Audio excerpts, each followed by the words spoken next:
for the brothers or the sisters here? There is You guys have precedence. a person has difficulty outside of Ramadan, fasting during the week when they work. Fasting is difficult. So they try to do their 3 days on the weekend. But the problem is, Saturday is the day for the Yahud and Sunday is the day of the Christian. So would they, because we're not supposed to take like Saturdays as a single day for fasting and things. Clear. Well, inshallah ta'ala, this will be explained in detail, hopefully, if and when we explain 40 hadith on fasting in Ramadan, volume 2. And I hope that I'll have the chance to explain the hadith here in this masjid. And if not the whole book, then at least parts of it. That's a chapter that I made in that book, which will be available very soon, inshallah ta'ala. With regards to the conundrum of Friday, Saturday. What is the ruling on fasting on Friday and only on Friday? What is the ruling on fasting on Saturday outside of the fard? Right? So we mentioned that. In brief, if a person finds difficulty if a person finds it difficult to make the voluntary fasts, so therefore he wants to do a cluster fast. Let me knock them all out, Friday, Saturday, Sunday, etc., etc. What does he do? In brief, the hadith that prohibits a person from fasting on Saturdays, many scholars say that it is inauthentic hadith, غير صحيح. لا شك في ذلك يا شيخ. ومن حتى ولو. And from the reasons behind that hadith being inauthentic, هناك مشاكل في الإسناد. There are problems with his chain. But لكن متن نفسه مشكل. The Prophet ﷺ told the Sahaba to do what? لا تخصوا, don't fast only on Fridays. Did you fast the day before it? Are you going to fast the day after it? Fast the day before Friday or a day after it. And no doubt about it, a day after Jumu'ah is what? Saturday, Yom Sabt. And all of those hadiths collected in Sahih, Bukhari, Muslim. That hadith there is mushkil, is a problem. Some scholars hold the view that hadith is mansukh, it's abrogated. It was once a rule. Other scholars hold the view that hadith is munkar. Its meaning is incorrect.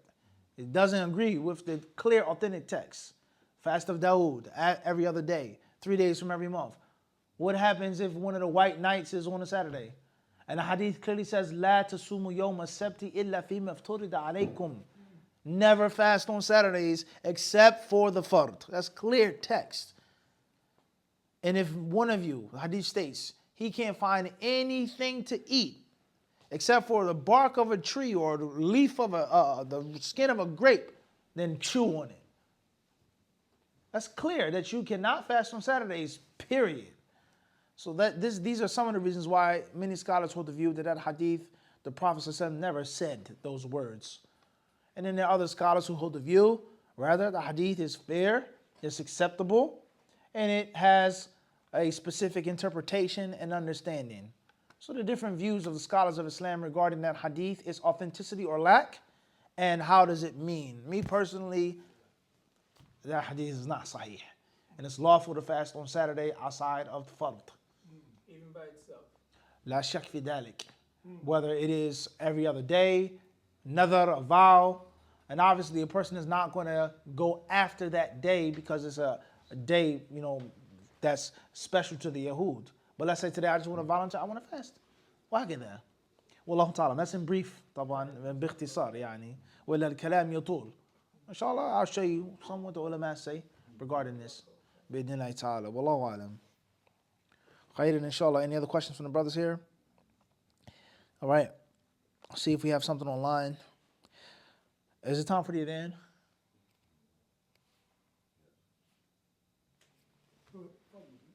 La, I'm good. Alhamdulillah. Someone else get the reward, inshallah. Oh, we make the adhan after. Okay. Tayyib. Question is coming from initials MN from Newcastle, UK. What's the time of the week or times of the day where du'as are accepted? You're going to make du'a 24/7. Period. Are there times and places in which dua is more virtuous, more likely to be accepted? Yes, but you're going to always make dua. So late at night, early in the morning, in sajda, in the tashahhud, before you salam out, right? There's all different times of making dua. Wallahu ta'ala alam. SL from London, UK. Ustad, how can we appear broken in front of Allah genuinely? I think it's simple. You know what you are, you know what you aren't. It's like when you look in the mirror, right? You know what you are and what you aren't. Regardless of the masquerade that you put on for the people, but you know what you are and who you aren't. And obviously these are some of the bad effects of sins. They make your hard heart. And you feel guilty and dirty and greasy. You feel film on you.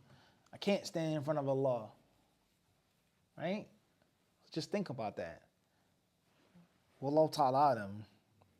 WA from Alabama, USA. What would a business owner pay as zakah? Inshallah ta'ala, you're going to pay the 2.5 on your yearly savings after they reached the minimum. As far as the merchandise, you own a business. Do you pay zakat on merchandise? Then most of the scholars of Islam say you must pay zakat on merchandise. And obviously there are different ways of calculating the zakat doing your merchandise, tallying it up. And then you have the equation of the products that you have and what's worth. And there are other ulama who hold the view zakat is not due on merchandise. The safest thing to do is to pay the zakat what? On the merchandise. The safest thing to do. As far as a house or obviously a house that you're selling or apartments that you rent out, etc. Because that's a business. That's something that you own. What do you do? That's another long discussion. What's important is that which we know for sure is that the income that you get from business and from rent and from real estate that sits for a year, that reaches the minimum, you're going to pay the zakat on that. But do I have to pay a percentage on the building that I rent out, on the houses that I own, or not? That's a different discussion, which we're not necessarily saying that right now. Wallahu ta'ala alam. Next question is coming from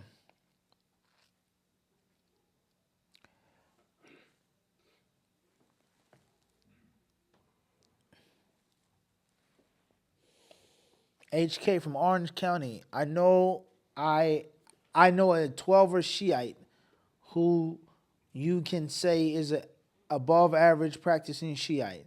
He is a staunch. Next question. No names in the live stream. No personalities in the live stream. Good or bad? Praising someone or kicking someone? Abul Hassan from Leicester. Assalamu alaikum, Sensei. Ruling on beautifying and decorating the house for the arrival of Ramadan. I don't think there's anything wrong with having Ramadan decorations as long as you don't go too far. And as long as your intentions are sincere. If you're trying to match the Jews and the Christians, if you're trying to outdo them, then that's one thing. As far as you being happy that Ramadan is coming, you're showing your cheer, you're gleeful that Ramadan is coming, that it's special, holy, sacred. Labas. Nothing wrong with that. Right? But be mindful. Sometimes you try to counter something and you go too far. You go too far in countering the thing, and which is no need to. Lakum dinukum? Waliya deen. Period. I don't have to have no lights and a halal snowman or this and that or candy cane. I don't need that. I don't have to go that far.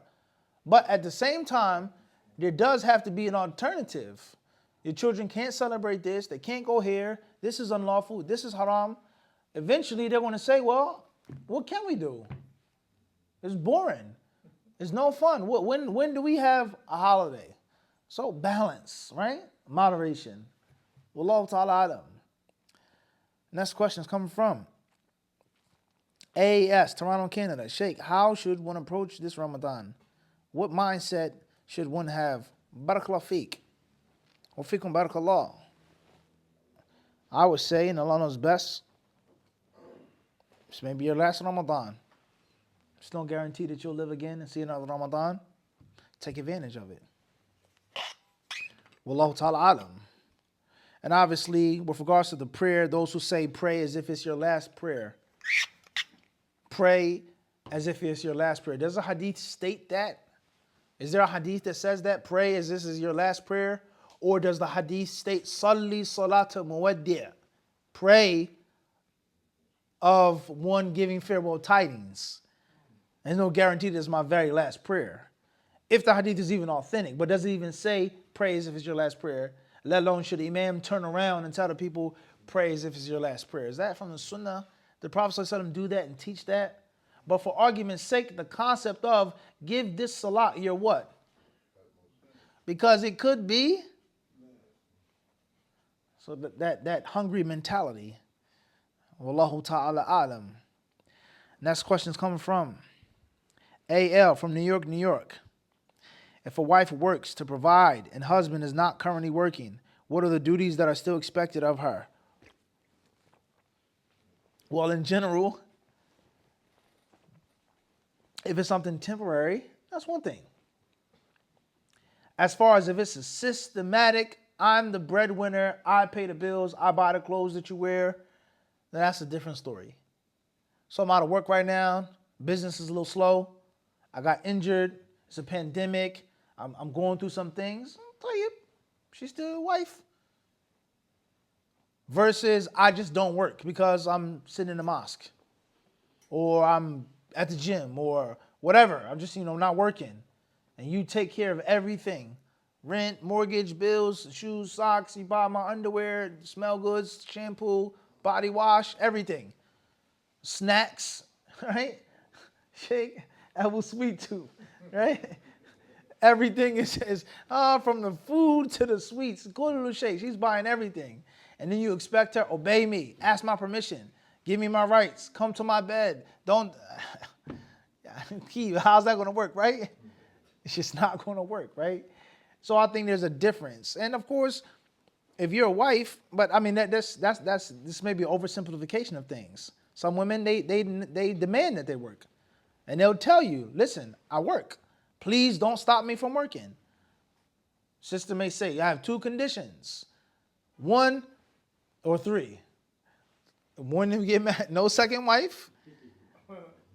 Don't force me to wear niqab. And don't tell me that I gotta what? Quit my job. If you agree to those 3 things, you agree. But that doesn't mean now that the roles are going to be 100% reversed because you are the one coming with those conditions. You can't expect to be a wife, but I'm not willing to do any wifely duties because I'm working. Because the dynamic is a little what? It's a little different. But the nature of the human being is going to take what? It's going to take dominance. It's going to take dominance.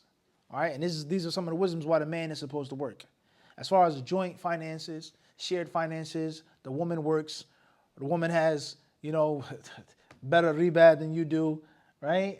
Or better credit, what it is or isn't riba, right? The woman, she brings things to the table. That's a different story. And the same applies to the man who provides. Just because you provide everything doesn't mean that you have to be heavy-handed. I'm the provider, you're going to listen, you're going to obey, you're going to do everything to the T, you're going to, it doesn't mean that. Even though that is your role, but you shouldn't be so heavy-handed, right? So balance, moderation, understanding, being reasonable. Wallahu ta'ala a'lam. The next question says, SL from London, UK, my job doesn't give me enough work. I talk to boss, but he still don't give me work. I spend my time doing other stuff. I finish early, feel so guilty. How can I work honestly? Is my income haram? No, the income is not haram. If you're done your work, you're done your work. Khalas. JH from Philly. Can you briefly explain the types of martyrs, shaheeds in Islam? Are they all in the first heaven? In general, as we've explained before, here in this masjid, when the word shaheed is mentioned, man shahid al-ma'raka wa qutila biha, is he who's on the battlefield and is killed. That's a shaheed, primarily. A secondary shaheed, someone who dies from being burnt alive or drowned to death, someone who dies fighting for himself and his property and honor. Okay? Perhaps someone who dies from some type of gastric or stomach cancer from his insides. وهكذا. But they aren't of the same level as the shaheed. And the same applies to the concept of jihad, fi sabilillah, which most of us today, this is very sad, wallahi, makes you want to cry. Most of us have abandoned and neglected and wasted. Hasbunallahu wa ni'mal wakil, right? La ilaha illallah, la hawla wa la quwwata illa billah. And when the word is mentioned, it's automatically negative. It's automatically what it isn't and what it can be. It's automatically a condemned, shameful act. It's been removed from our lexicon, taken out. And if it is there, obviously you can't just take it out the Quran, then it's jihad al-nafs. Of course, the greater jihad, the greater jihad is the struggle of the self, or giving da'wah, or refuting people, or building orphanages and digging wells. That's jihad too, brother. Seeking knowledge, okay? Tayyib, but that's not what Allah is saying right here. The hadith says he who's wounded, he who's bleeding, he who dies. That's not the default meaning of the word and of the term. So once again, we have default versus exception. It's an act of perversion to make the exception the default, vice versa. So the default, when the word shaheed is mentioned, is someone who physically loses his life. Land, air, sea, however, whatever is the battlefield. That's the asl. In a specific usage, this person, inshallah, is a shaheed. Hopefully, we hope that he's a shaheed because of this hadith, with regards to his stomach, with regards to this falling upon him, landslide, etc. But we do not turn the what? Exception into the default. Once we start doing that, or we've already started, that's too old. But once we keep doing this and obeying the kuffar and what they want and how they want to reform Islam and change Islam and make it something other than what it is, it's done, it's over. Right? Salat, physical prayer. Prayer is in your heart, brother. Right? You ever heard that before? I pray in my what? In my heart. I pray in my mind. I make dhikr. What prayer could be greater than that, Jabbar? Do I got to come and stand 5 times? I make some, Zakah. Paying taxes is with your wealth and you're telling someone a kind word. People talk like this. Hijab. You can find 1 million women to this day and men. They say that true hijab is what? Hijab of the heart and of the mind. It's how you hold yourself, your character, your modesty. It doesn't a piece of cloth, black, covering your face. That's all extreme. And all of these things come from the figurative interpretation. And the top of that, of course, is Allah's names and attributes. Really doesn't mean that, but instead it just means this.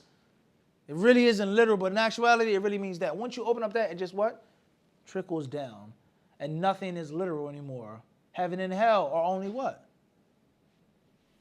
Figurative, figure of speech. There's no real heaven. Heaven is here. How you live life. Hell is how you live life. You do good, you do bad, so on and so forth. There's no place in which you're going to drink wine and sleep with virgins and have silk and this and that.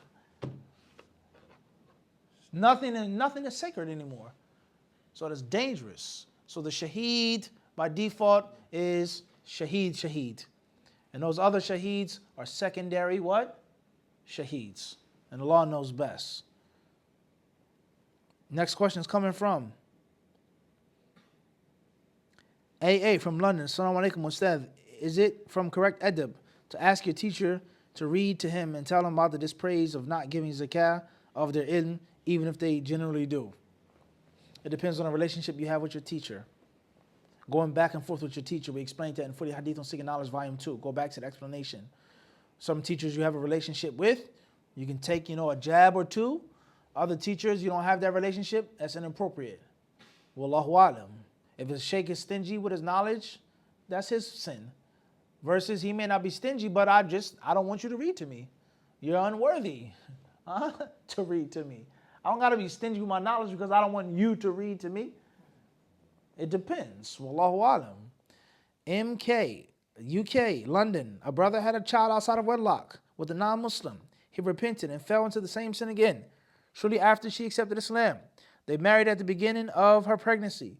What is the ruling on this nikah? Is it valid? And what is your advice? Hope the question is clear. Question is clear, alhamdulillah, very common issue.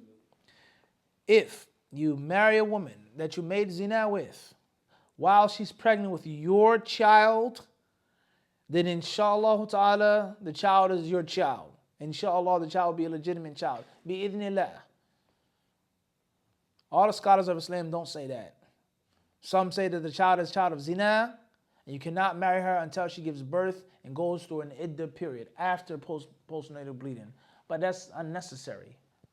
It's your child.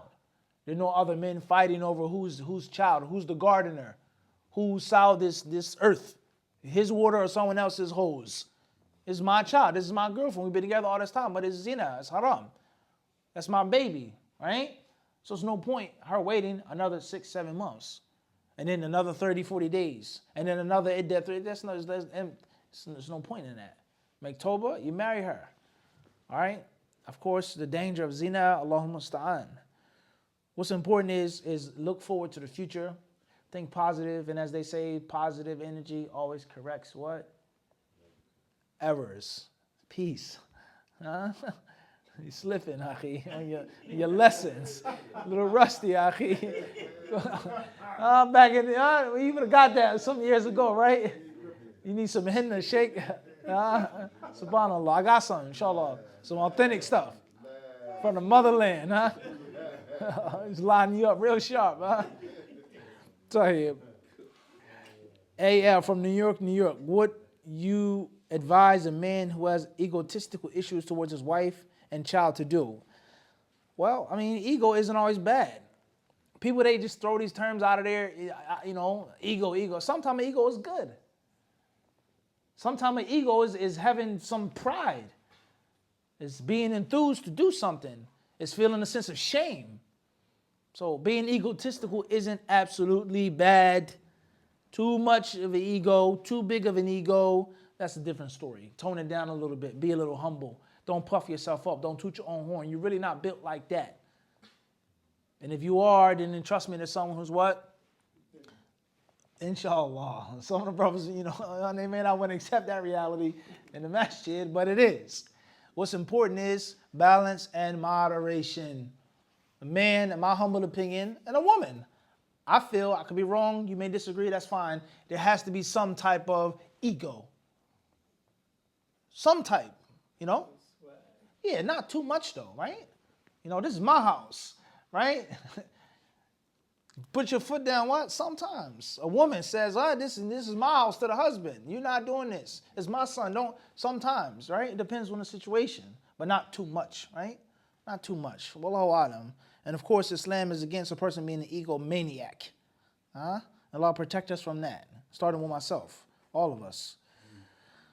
Next question says, Assalamu alaikum, Sheikh. AG from Calgary. If a dog licks our clothes, is it sufficient to wipe our clothes with water for us to be able to offer salah in their clothing? Get rid of the saliva. You don't have to wash your clothes 7 times. You don't have to use dirt or soil or mud. However you remove the saliva of the dog, that's more than enough. SN from Melbourne, Australia. Assalamu alaikum. What is the ruling on starting Jummah khutbah before the adhan of Dhuhr? You wait until after the time. The safest thing to do. But for argument's sake, it's not necessarily prohibited, especially if you believe that Jummah can be made before the time for Salatul Dhuhr. Wallahu ta'ala a'lam. ZA, Queens, New York. My wife is pregnant and unable to fast this Ramadan. Is she allowed to pay the fidya of feeding someone for the 30 days? That's a very long discussion. We've explained that before. The safest thing to do, the safest thing, check all your boxes, cover everything, is to make up the days and pay the fidya. Do both. That way there's no difference of opinion you got to worry about. I owe this, it's done. If you can't do that, if it's too much, then at least pay the fidya. And if you can't pay the fidya, and it's a difficulty making up the days, Irish twins, as they say, quote unquote, no disrespect to Irish people or racism, a woman having 2 children, getting pregnant within 1 year, back to back to back, breastfeeding, pregnant, breastfeeding, pregnant, breastfeeding, pregnant. So on average, that's 3 Ramadans he's missing, give or take. 9 months pregnant, 2 years breastfeeding, on average, give or take. So she has 3 or 4 children, that's what? That's a mountain of days. And that's a lot of people to feed, etc. So it could be a hardship. So that's why some scholars hold the view that what? The woman who's breastfeeding or pregnant is يسقط عنها. سقوط, يعني, period. But we won't cause no controversy. The cups are full already, huh? Tell you, that'll be our last question tonight. We'll stop here. Jazakumullah khairan for tuning in and for checking it out. May Allah bless each and every one of you. I hope that Ramadan will be a means of forgiveness and mercy for each and every one of us. And hope that we're alive to see that blessed month. Bi'idhnillahi ta'ala. Jazakumullah khairan to everybody for tuning in, for commenting. Please don't forget, on our websites and social media outlets, we offer a full range of Islamic services, from counseling, teaching, mentoring, personal Q&A sessions, a nikah service, marriage counseling, divorce counseling, so on and so forth, at HadithDiscipleshop.com. And inshallah ta'ala, keep your eyes open for 40 hadith on fasting in Ramadan, volume 2, coming to a store near you, bi'idhnillahi ta'ala, very soon. Wallahu ta'ala alam.